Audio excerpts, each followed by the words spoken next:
Hello বন্ধুরা, তোমরা সবাই কেমন আছো? তো আশা করি ভালো আছো। আমি কিন্তু এখন খুব ভালো আছি। তো সমাপার মনোজ চ্যানেলে আর একটি নতুন ভিডিওতে তোমাদের স্বাগত জানাই। তো দেখো, আজকে কিন্তু ব্লগটা সকাল থেকেই স্টার্ট করেছি আমি। আর দেখো, সকাল থেকে না একদম আজকে কাজের কিন্তু মুডে নেই একটু। তো কেন বলো তো, এই কদিন ধরে বৃষ্টি শুরু হয়েছে তো, আর বন্ধ হওয়ার কোনো নামগন্ধই নেই। দেখো না, একভাবে কেমন বৃষ্টি হচ্ছে কদিন ধরে। আর মেঘলা মেঘলা ওয়েদার, জামা কাপড় যেন একদমই শুকোতে চাইছে না। তো আর বিছানা বালিশ ফালিশ ওয়ারগুলোও যেন না কেমন স্যাঁক স্যাঁক করছে, মনে হচ্ছে যেন ভিজে গেছে। আর দেখো, আজকে কাজের একটু এনার্জি নেই, সেই জন্য আকাশটা মেঘলা মেঘলা হয়ে রয়েছে বলে, রোদ ওঠে না বলে, আর কাজেরও যেন সেরকম এনার্জি নেই, যেন কেমন লাগছে। তো যাই হোক, দেখো সকালে কিন্তু বিছানাটা একটু বাগিয়ে নেবো।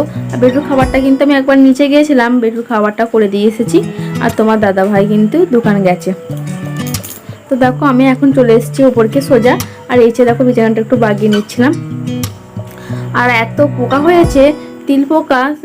আমাদের তিল আদায় হয়েছিল, যে কাঠিগুলোই ঘরে রয়েছে, সে কাঠি থেকে এত পোকা হচ্ছে যে কি বলবো। লাইটের আলো পেলি কিন্তু না ঘরে চলে আসছে, ঘরময় হয়ে যাচ্ছে।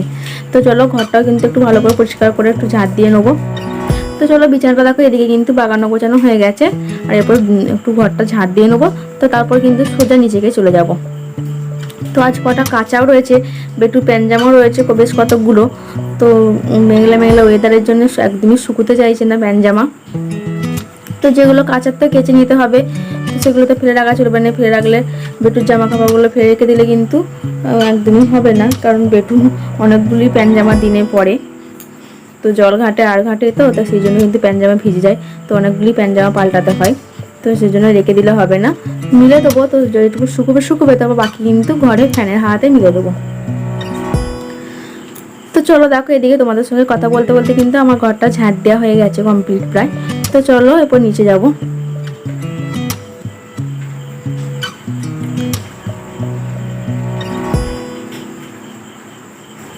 তো দেখো, আমার ঘরটা কিন্তু সুন্দর করে গুছানো হয়ে বাগানো হয়ে গেছে।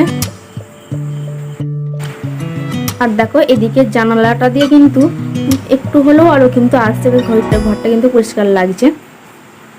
তো দেখে মনে হচ্ছে যেন রোদ উঠেছে, কিন্তু রোদ মোটেই ওঠেনি, মেঘলা মেঘলা ওয়েদার। তো চলো চলো তোমাদের একবার বাইরেটা দেখাই কেমন বৃষ্টি হচ্ছে। তো দেখতেই পাচ্ছ, সকাল থেকে কিন্তু হালকা হালকা বৃষ্টি পড়তে শুরু করে দিয়েছে।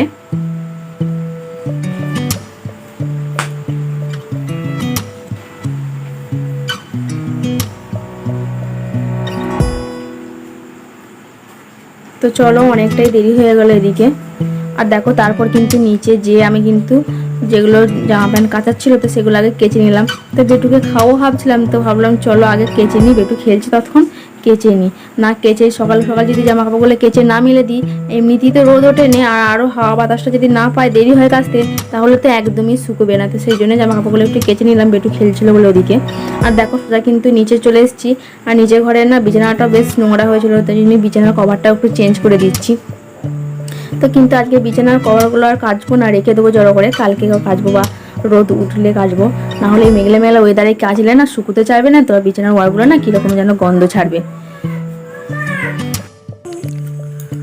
তো দেখো, এদিকে কিন্তু বিছানাগুলো আমার গোছানো বাগানো হয়ে গেল, কিন্তু সারাদিনের একটা বিরাট বড় কাজ একটা কিন্তু হয়ে গেল। আর এই বিছানা যদি একদম গোছানো না থাকে না, তো একদমই কিন্তু ভালো লাগে না। তো বিছানাগুলো গোছানো বাগানো থাকে, ঘরটুগুলোও কিন্তু দেখতেও ভালো লাগে। আর দেখো, এরপর কিন্তু কাজ করতেও কিন্তু এনার্জি, যতক্ষণ না বিছানাগুলো বাগানো হয় ততক্ষণ না মনে হয় যেন বিছানাগুলো বাগাতে আছে, তো এটাই মনে হয়। তো চলো, এদিকে বিছানাটা কিন্তু আমার বাগানো হয়ে গেছে, নিচু ঘরেরও। তো এরপর কিন্তু বেটুকে খাইয়ে দেবো, বেটু চলে এসেছে। তো চলো, বেটু সুজিটা কিন্তু অনেকক্ষণ আগেই ঠান্ডা হয়ে গেছে। তো এরপর বিছানাটা বাগিয়ে নেওয়া হয়ে গেছে, তো এরপর বেটুকে কিন্তু খাইয়ে দেবো। আর দেখো, বিছানার চাদরটা ওইদিকে কিন্তু চিরুনি দিয়ে বিছানার চাদরটা ঢুকে দিচ্ছিলাম ভেতর দিকে। তো না হলে না বেটু তো নিচেতেই বেশি থাকে, আর বিছানার চাদরটা কিন্তু সব জড়ো করে দেয়, তো লাফালাফি করে সেই কারণের জন্য। আর ওদিকে তো একদম ডাল সঙ্গে লাগানো রয়েছে খাটটা, সেই জন্য কিন্তু ওটা একটু চিরুনি দিয়েই গুঁজতে হলো, হাতে করে কিন্তু বোঝা যাচ্ছিল না। তো যাই হোক, দেখো এদিকে বিছানাটা কিন্তু আমার বাগানো কমপ্লিট হয়ে গেছে। তো চলো, এবার বেটুর খাবারটা নিয়ে এসে কিন্তু বেটুকে খাইয়ে দেবো। আর দেখো ওদের কিন্তু ঠাকুমারও শরীরটা কিন্তু বেশ খারাপ, তোমাদের আগেই বলেছিলাম আগের ভিডিওতে যে ঠাকুমার শরীরটা একটু খারাপ। আর দেখো ঠাকুমাকে কিন্তু স্যালাইন দিতে হচ্ছে বাড়িতে, তো সেই জন্যই দেখো আমার কাজ ফাজ কিন্তু তাড়াতাড়ি একটু টপ টপ করে সেরে নিতে হবে। ছোটো মা ঠাকুমার কাছেই রয়েছে। তো চলো বেটুকে কিন্তু খাইয়ে দেবো এরপর। আর দেখো বেটু কিন্তু খিদে বলে না কোনো জিনিস নেই যে খিদে পেয়েছে খাবো, তো সেরকম জিনিসটা নয়। তো যতক্ষণ না খাবে ও কিন্তু খাওয়ার প্রতি কোনো এনার্জি নেই, ও খাবো বলে কোনো তাড়াহুড়োও করে না। তো আমার দেখো এদিকে একটু দেরি হয়ে গেলো আজকে বেটুকে খাওয়াতে, তো কী আর করা যাবে, যাই হোক এদিকে কাজগুলোও তো সারতে হবে। তো দেখো বেটুকে খাইয়ে দিচ্ছি, তো বেটুকে খাইয়ে দিয়ে তারপর কিন্তু ওদিকে কাজগুলো কিন্তু টপ টপ করে সেরে নিতে হবে।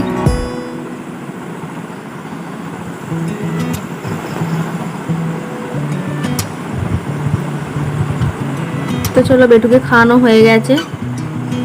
আর এই দেখো বাপি কিন্তু বাজার গিয়েছিল, তো বেশ কয়েকদিন বাজার যেতে পাইনি, তো মাঠে কাজ হচ্ছিলো সেই কারণের জন্য কিন্তু অনেক জিনিসই ফুরিয়ে এসেছিলো। তো দেখো বাপি কিন্তু এগুলো মুদিখানার দোকান থেকে নিয়ে এসছে বাজার করে, তো সেগুলো কিন্তু এরপর বার করে গুছিয়ে বাগিয়ে রেখে দেবো। আর চলো দিয়ে কিন্তু পূজা আনাজ কাটতেও বসেছে।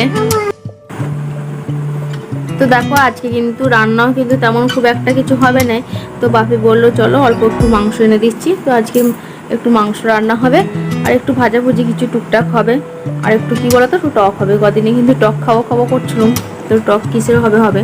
আর দেখো গাছের কামড়াগুলোও কিন্তু পেকেছে, তো কামড়াগুলি পেরে কিন্তু আজকে একটু টক হবে। তো এগুলো গুছিয়ে বাগিয়ে রেখে কিন্তু তারপর কামরাঙা পাততে যাবো, তো ছোটো মাকে বলছিলাম যে আমি পেরে দেবো, তো আপনি একটু কুড়িয়ে নেবেন।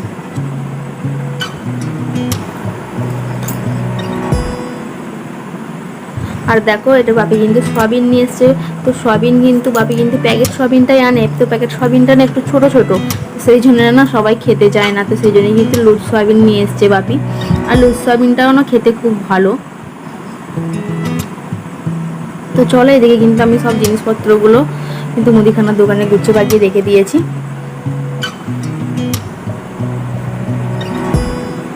তো দেখো তারপর কিন্তু চলে এসেছি সোজা, আমি বললাম যে কামরাঙ্গা পারবো, তো কামরাঙ্গা পাতিয়ে চলে এসেছি, ছোটো মাও চলে এসছে, ছোটো মা কুড়ুচ্ছে।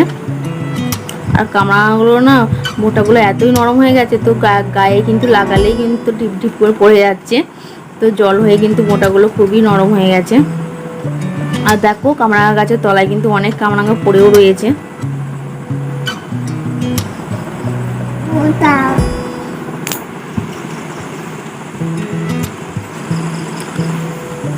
তো চলো কামরাঙাগুলো পেরে নিই, তোমরা ভিডিওটা দেখতে থাকো ততক্ষণ।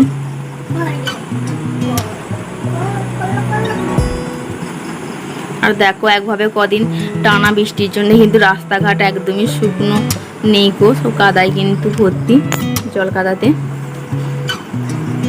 আর একদমই যেন এইসব ওয়েদারের জন্য না একদমই ফাঁকে বেরোতে ইচ্ছে করছে না এই জল কাদার জন্য।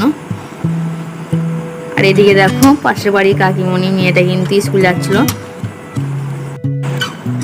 তাই আমি বলছিলাম যে পাশের বাড়ির কাকিমণি মেয়েটাকে যে তুমি স্কুল যাচ্ছ, আর আমরা তো জল বৃষ্টি হলেতে ঘর থেকে বেরোতেই ইচ্ছে করতো না, তো আমাদের খুব মজা হতো যে বৃষ্টি হচ্ছে আর স্কুল যেতে হবে না, সেই জন্যে কিন্তু ভীষণ মজা হতো। তো সেই কথাটাই হচ্ছিল আমাদের মধ্যে।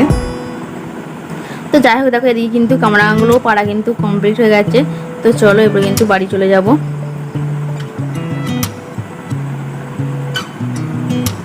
আর এদিকে দেখো বেশ কিন্তু অনেকগুলি কামরাঙা পাড়া হয়েছে, আর কামরাঙাগুলো দেখো সবই কিন্তু পেকে গেছে, হলদে হলদে হয়ে গেছে। তো তারপর বাড়ি চলে এসেছি, তো ভাতটা বসানো ছিল, তো ভাতটা একটু নেড়ে জল দিয়ে দিয়েছি, তো ভাতটা এখন কিন্তু হতে দেরি রয়েছে।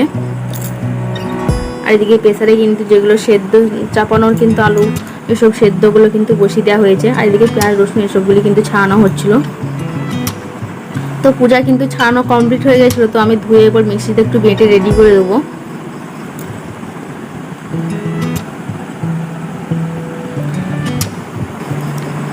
আর দেখো মিক্সিতে কিন্তু মশলা বাটলে না, তো এদিকে কিন্তু আদা রসুনগুলো কিন্তু পেঁয়াজ এইগুলো কিন্তু টপ করে হয়ে যায়, আর আদাটা একটু দেরি হয়, আদাগুলো কিন্তু ছোটো ছোটো করে খুবই কাটতে হয়, না হলে কিন্তু দেখো ঘিটে ঘিটে বাড়া থেকে যায়। তো চলো দেখো এদিকে কিন্তু আমার মশলাটা বাটা কমপ্লিট হয়ে গেছে। আর এখন দেখো সোজা কিন্তু চলে এসেছি বিকালবেলায়, তো মাঝখানে টাইমটা আর কিন্তু ভিডিও করা হয়নি, আর ফোনও কিন্তু মাঝখানে টাইমটা না ভাত খাওয়ার পর কিন্তু ফোন আমি খুব কমই ঘাঁটি। তো কেননা তোমাদের দাদাভাই কিন্তু বকে সেই কারণের জন্য। তুমি কাটতে পারবে না বাপি? না তুমি কাটতে পারবে আবার?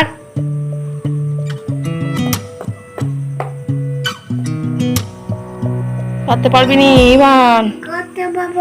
বলে শুনিস?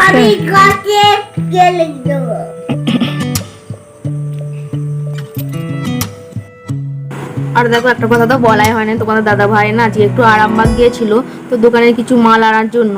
তো দেখো তো একটা আনারসও নিয়ে এসছে, তো আনারসটাই কাটতে বসে পড়েছি। আর আনারসটা না খুব ভালো ছিল, একটু পাকা ছিল, সেই জন্য কিন্তু মিষ্টি মিষ্টি খুব সুন্দর একটা সেন্ট বেরোচ্ছিল। আর এদিকে বেটু দেখছিল তো কেমন পাকাগিরি করছিল। আর আমি আনারসটা কাটতে কাটতে কার সঙ্গে বকছিলাম বলো তো? তো পাশের বাড়ি কাকিমাদের মেয়েটা এসেছিলো তো ইভানকে নিতে। তো আমি বলছিলাম যাও তো ইভানকে একটু নিয়ে যাও, তো ইভান মোটেই যেতে চাইছিল না। তো আমি নিয়ে যাওয়ার জন্য বলছিলাম যে দেখো ইভান কিন্তু বসে বসে কেমন অন্যায় করছে, দেখছো আমাকে কাটতেই দিচ্ছে না, ছুরি নিয়ে কেমন বদমাইশি করছে। তো বারণ করলে একটু শুনছে না, তো ছুরিটা একটুখানি হাত ফাট কেটে ফেলবে, তো বারণ করলে একটু কথা শুনছে না আমার। তোকে নিয়ে যাওয়ার জন্য বলছিলাম কিন্তু মোটেই গেল না। তো যাই হোক দেখো এদিকে কিন্তু আনারসটা কিন্তু খোলা ছাড়ানো হয়ে গেছে। আর এদিকে কিন্তু আনারসের চোখগুলো কিন্তু আমি ছুরি করে বার করে দিচ্ছিলাম। তো চোখগুলো না বার করে দিলে না, তো খেতে খেতে যদি মুখে ঠেকে তো ওগুলোই কিন্তু বিলবিল করে, কুটকুট করে। তো সেই জন্য কিন্তু পরিষ্কার করে আমি কিন্তু চোখগুলো তুলে নিচ্ছিলাম।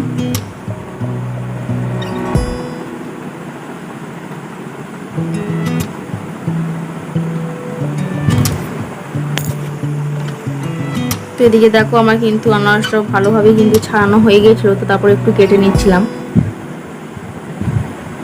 আর বেটু দেখো এদিকে সমানে কিন্তু অন্যায় করে যাচ্ছে, ওকে বারণ করলে একটু শুনছে না।